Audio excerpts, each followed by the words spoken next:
Bom dia, irmãos. Estamos aqui mais uma vez para estudarmos a palavra do Senhor e vamos tratar hoje sobre os papéis do homem, da família, e o tópico principal nosso aqui é homens não magoados. E é sempre dito aqui por todos os nossos professores o que nós estamos estudando.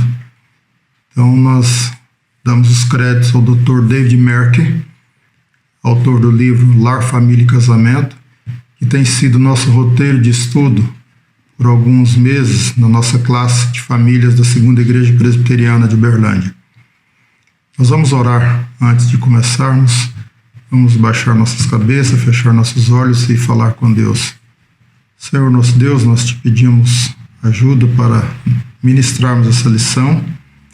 Queremos, ó Deus, que o Senhor use a nossa boca e queremos, ó Deus, que o Senhor penetre nos corações de cada ouvinte com essa palavra do Senhor e não com a minha palavra. Abençoe, ó Deus, a cada um de nós, no nome de Jesus. Amém. Dos capítulos 35 ao 41 do livro Lar, Família e Casamento, são 6 capítulos, o Dr. David ele traz alguns papéis no lar, papéis de cada componente da família, seja o pai, seja a mãe, sejam filhos, os componentes da família. E hoje nós estudaremos o papel do homem não magoado, aquele homem que não se magoa, que não ressente-se facilmente.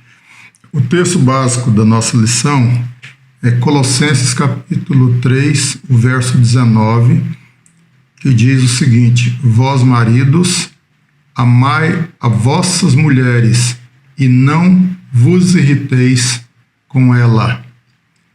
Existem algumas situações que o autor aponta, e eu vou apontá-las aqui também, que é bom que nós comecemos a pensar sobre elas, sobretudo nós homens. A primeira seria a seguinte: um esposo fica sem falar com a esposa por dias após uma discussão. 2. Um idoso senhor não perdoa a esposa por uma traição muito antiga, algo que aconteceu há muitos anos, e aquilo vem à tona e inflama o coração desse idoso, ele não consegue perdoar a sua esposa. 3. O marido sempre passivo, de repente ele explode de uma maneira assim muito estranha, por causa por exemplo, de uma humilhação por parte da esposa. Ele se sentiu humilhado em alguma situação e explode. 4. Um jovem recém-casado se ressente das responsabilidades como marido e da perda de liberdade. 5. Um homem de negócios não procura a esposa há muito tempo, pois ele sente mais prazer na pornografia do que no contato com a sua esposa, que é muito relutante na área sexual. Em cada uma dessas situações reside um problema. Dentro desse contexto tem um problemazinho que fez raiz aí, criou raiz aí. E nós podemos dizê-lo em uma palavra apenas, e essa palavra é amargura. Existem nesse contexto muitas ervas daninhas e rixas, ressentimentos e contendas, muita contenda, muito ressentimento. Quem já trabalhou ou trabalha com conflitos conjugais é capaz de identificar facilmente que um ou mais desses problemas compõem a causa da grande parte dos divórcios. E aqui o autor citou os mais recorrentes, de onde tira-se a conclusão: a raiz está na falta de perdão, que se empilha no passar do tempo e chega fatalmente à destruição. Vale aqui lembrar de que não existem famílias perfeitas. Somos imperfeitos e pecadores. E que acontece mais, pior de tudo, entre aspas, que estamos debaixo do mesmo teto. Então, debaixo do mesmo telhado, os atritos sempre surgirão, nós sempre os teremos. E a pergunta é: Como lidar com isto? Como lidar com essa situação? Como estamos falando do homem, do marido não magoado, liderando a família com amor, temos que trazer à memória o texto lido há pouco tempo, há poucos instantes, logo no começo, de Colossenses 3,19. Esse texto traz mais uma proibição que nos parece muito estranha, que é a seguinte: maridos, amai vossa esposa e não as trateis com amargura. O texto que eu li antigamente, a versão que eu li anteriormente, ela traz: não vos irriteis com elas. Mas é a mesma coisa.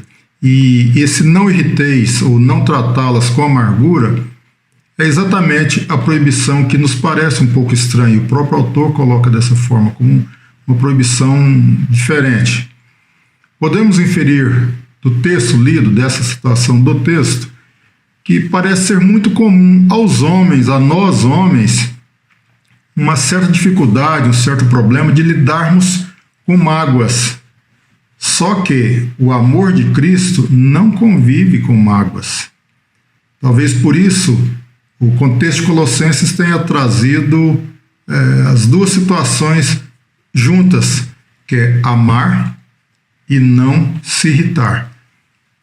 E as causas do coração magoado podem ser da seguinte forma: é bem certo que no relacionamento conjugal sempre tem atitudes que permitem esse alastramento dessa doença. Tanto tem no homem, quanto tem na mulher. Mas Hebreus 12:15 nos diz o seguinte: tendo cuidado de que ninguém se prive da graça de Deus, e de nenhuma raiz de amargura, e de que nenhuma raiz de amargura brotando, ou seja, nascendo essa raiz de amargura, nos perturbe, ou seja, vos perturbe, e por elas muitos se contaminem, ou seja, muitos vão ser infectados, digamos assim, né, por essa raiz de amargura que possivelmente brote no nosso coração. E quando nós temos mágoa no nosso coração, a tendência é tentarmos drenar esse sentimento venenoso. Nós queremos descarregar esse sentimento venenoso através de atitudes que, sem sombra de dúvida, causarão mais e mais problemas. E essas atitudes, elas sempre virão numa forma de vingança, sempre numa atitude vingativa. Dentro dessa situação, nós temos as mulheres não submissas. Colossenses 3, versículo 18, diz: vós, mulheres, estáis sujeitas a vossos próprios maridos, como convém no Senhor. Nós vimos na lição do domingo próximo passado, na ministração da professora Belosi, o assunto sobre submissão feminina. E ela abordou com bastante propriedade o assunto, haja vista que ela é esposa, é mãe e já avó. E essa lição, para quem ainda não viu, ela está no canal da Segunda Igreja Presbiteriana de Berlândia, no YouTube. É só ir lá e rever ou ver pela primeira vez, caso você não tenha visto. Mas voltando aqui à nossa lição, certamente a maioria das mágoas, dos ressentimentos e os ressentimentos, eles vêm de uma falta de atenção aos papéis que cada um deve exercer dentro do casamento, dentro do lar. Como foi dito na lição que a dona Belosi ministrou sobre submissão, a mulher foi criada por Deus no jardim do Éden para ajudar o homem no exercício do seu papel, mas ela acabou por levá-lo à ruína. A gente pode estudar lá na Bíblia, em Gênesis, e ver que, segundo a Bíblia, a mulher comeu do fruto e depois levou para o marido. Então, hipoteticamente, ela o levou à ruína. E ele, por sua vez, não deixando barato, ele descarregou essa mágoa, porque ele se sentiu magoado, né, obviamente, e ele quis descarregar. Ele precisava descarregar essa mágoa de qualquer forma, então ele culpou-a e também culpou até o próprio Deus. E ele criticando e ele não perdoando Eva, então ele mostrou profundamente magoado naquela situação. E, além disso, indo ao texto de Gênesis 3,16, você pode ler aí na sua Bíblia, vemos que esse tipo de contenda competitiva e falta de complementaridade iria danificar todo o relacionamento dos dois a partir daquele momento. Então, esse casal lá no Éden, eles passaram a ter alguns problemas a partir dessa situação que eles viveram ali. E dentro desse contexto também nós temos homens egoístas. Para alguns homens, a liberdade restrita e a responsabilidade de cuidar de esposa, cuidar de filhos, cuidar de pais idosos, ou seja, cuidar de outras vidas, parece que o cidadão perdeu a vida, parece que ele morreu. Ele sente que está morto quando essas responsabilidades recaem sobre os seus ombros. Parece significar que ele não dá conta de mais nada, abateu-se. Colossenses 3,19, a parte A, pode falar sobre isso. Daí as respostas dos discípulos ao ensino de Jesus em Mateus 19, sobre casamento vitalício. Os próprios discípulos achavam que seria melhor não casar do que correr o risco de casar-se com alguém e nunca mais poder livrar-se de uma situação possivelmente desagradável. Mateus 19, versículo 10, está essa situação, essa história. Ainda dentro desse mesmo contexto de homens não magoados, temos os cônjuges omissos. Nada mais normal do que entrar para o casamento com altas expectativas e desejos que o cônjuge venha suprir. Entrar para o casamento esperando grandes coisas. O meu esposo, a minha esposa vai suprir isso, isso e aquilo. E essas expectativas, elas são tanto reais quanto imaginárias. Mas nosso cônjuge nunca será capaz de satisfazer tudo quanto nós gostaríamos. E aí podem surgir as frustrações e mágoas. À luz do texto bíblico e de experiências também, muitos homens consideram como necessidade reagindo com mágoa quando não recebem 2 pontos. Intimidade conjugal a tempo e a hora que quer. Esse é 1. O 2, companheirismo recreativo, ou seja, a mulher gosta de ficar dentro de casa, o marido gosta de sair para aqui, para ali, para passear, ir para casa de parentes, etc. Aparência atraente da esposa. Às vezes a esposa se arruma muito bem arrumadinha para ir ao supermercado, para ir aqui, para ir ali, e ele às vezes sente que para ele ela não se apronta tão bem. Isso causa mágoa também em alguns homens. Sustento doméstico e organização do lar. Isso aqui é aquela esposa que não administra bem, e a lição do domingo passado tratou disso. Ela não administra bem a sua casa, a sua cozinha, etc. Então isso também é um motivo de causar mágoa por causa da omissão. E 5, admiração e respeito por parte da mulher. Quando o homem sente que não tem esse respeito, essa admiração, quando ela ou ele omitem de fazer isso, também pode ser um problema.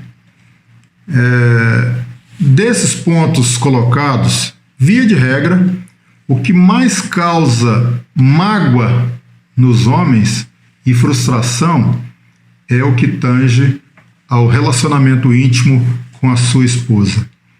E a primeira carta aos Coríntios, no capítulo 7, no versículo 5, nos deixa muito bem claro que esta é uma área realmente muito difícil, muito complicada, pois o tempo prolongado sem intimidade conjugal pode culminar com tentações quase insuportáveis e para alguns realmente extrapola, insuportável mesmo.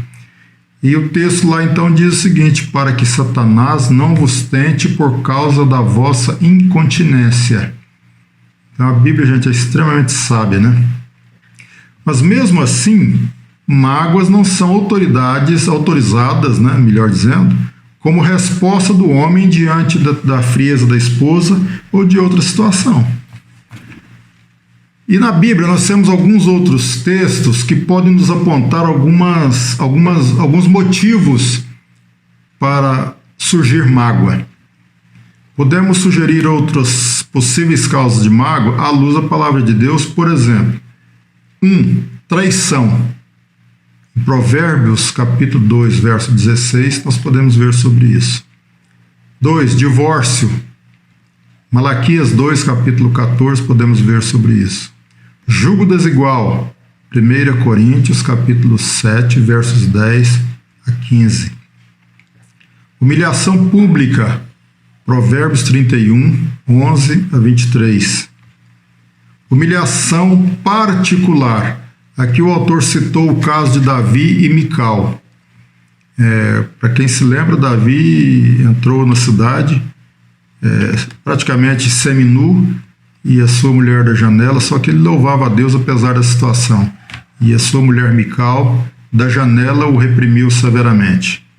E por causa disso ela se tornou estéril. Então você pode ver isso lá em 2 Samuel, capítulo 6. É uma história interessante de se ler. Parentes que interferem na vida do casal.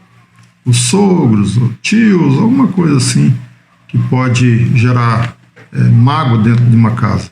Isso está em Gênesis, capítulo 2, verso 24. Vida centrada só nos filhos. Ou seja, os filhos tornam-se o centro da família, o centro do lar, o centro da casa, e o casal torna-se quase que uma periferia de toda a situação e do casamento. Isso você pode ver em Gênesis capítulo 2, verso 24. Porém, fica frisado aqui que nenhuma das situações acima justifica as mágoas do marido. Elas só mostram citações bíblicas que podem magoar o coração do homem. E a cura para essa doença, para essa mágoa no coração, para esse problema de guardarmos isso no nosso coração? O único remédio para a cura de mágoas no coração é o amor de Cristo estendendo perdão. Esses princípios foram ensinados no Sermão do Monte, quando oramos: perdoa-nos as nossas dívidas, assim como nós temos perdoado aos nossos devedores. Mateus capítulo 6, verso 12. E em Mateus capítulo 18, nós temos uma outra situação de perdão também, que é a história do servo que recebeu um perdão da sua dívida que hoje, nos dias de hoje, seria uma dívida praticamente impagável. Ele teve essa dívida sua perdoada, só que ele foi a um conservo seu que tinha uma dívida infinitamente menor, e ele o fustigou para que lhe pagasse aquela dívida. Essa história está no livro de Mateus, capítulo 18, versos 21 a 35. E trazendo isso para o marido não magoado, o marido que não entende o quanto Cristo o amou e o quanto perdoou seus pecados, ele pode sim se magoar com muita facilidade com a esposa. Vamos concluir então aqui, conforme eu disse, a lição é pequena. Concluindo, é o seguinte: nós reconhecemos que o perdão é sobrenatural e nós, por nós mesmos, não temos condições de perdoar as ofensas a nós dirigidas, as ofensas que vêm a nós. Mas a vida de Cristo em nós consegue fazer exatamente isso. Precisamos seguir Efésios 4, 26. Não se ponha o sol sobre a vossa ira. Nós precisamos também observar o conselho de Mateus 5, versos 23 e 24. Pedir perdão ao perceber qualquer rixa. Devemos também atender ao conselho de Mateus 18, versos 15 a 20, que é dirigir-se ao outro, aquele que pecou, e com mansidão e humildade fazer os acertos necessários. Gálatas 6:1 também fala disso. Casais que não conseguem resolver iras e mágoas entre si, e aqui eu me dirijo especificamente aos homens, porque estamos falando de homens não magoados, devem procurar ajuda bem rapidamente de um conselheiro bíblico respeitado para mediar essa situação, para superar essa situação, para passar por ela e a mágoa não criar raízes no seu coração. Existem barreiras em seu casamento? Existem barreiras entre você e seus filhos? Quem os tem? E a grande ideia, a grande sacada é a seguinte: o único remédio para mágoas no coração é o amor de Cristo estendendo o perdão. Amém? Que Deus nos abençoe. Vamos orar mais uma vez. Deus, louvamos-te por esse momento de estudo da palavra do Senhor, que essa palavra possa calar fundo no nosso coração e que podemos, ó Deus, vivê-la, vivenciá-la no nosso dia a dia. Que enquanto maridos, ó Pai, nós não guardemos rancores, não sejamos homens magoados e que nossas esposas nos ajudem no nosso papel, a exercer o nosso papel enquanto maridos. No nome de Jesus. Amém. Obrigado, irmãos. Um bom dia a todos.